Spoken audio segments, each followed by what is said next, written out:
Welcome back at 8:43. This Thursday marks the 20th anniversary of Hurricane Katrina.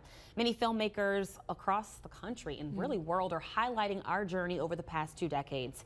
Hope in High Water, A People's Recovery 20 years after Hurricane Katrina, is a new feature-length documentary that's now streaming on Peacock.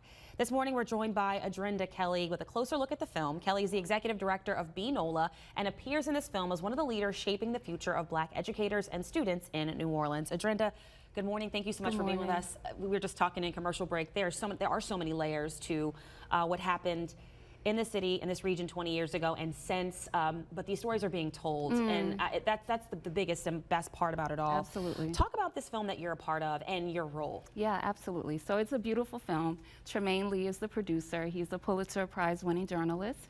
His co-producer, Jaime Asafa, really created a beautiful film that highlights the work of organizations on the ground to lead recovery, including ours.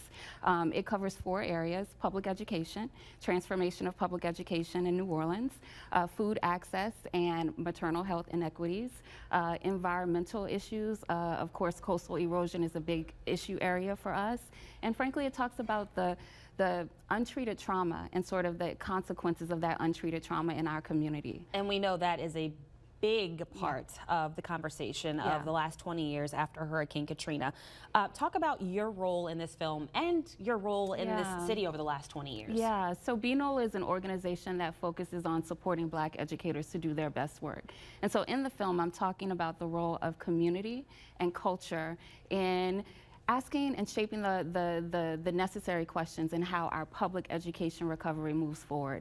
And frankly, I talk about the necessity of continuing to invest in Black educators and culturally affirming learning, even in an environment where that is not deeply popular right now. You and I talked about this, kind of prepared you for the next question I have for you.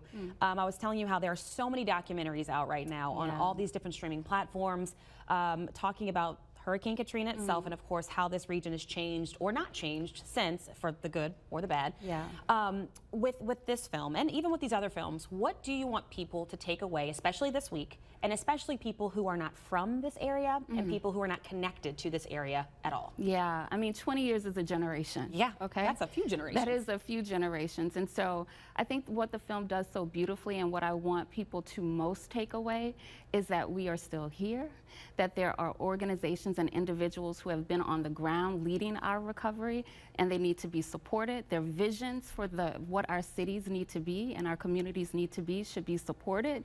And frankly, as a state that is deeply prone to natural disaster, I think we can all draw lessons from this film about how to center community-led recovery the next time we're in this situation, which is a distinct possibility. Where can people find more information about your organization? And I already mentioned this film is streaming right now on Peacock, but where can people find more information about what you're doing in this community? Yeah, so people can find more information about BNOLA at Black Education for New Orleans, blackedunola.org.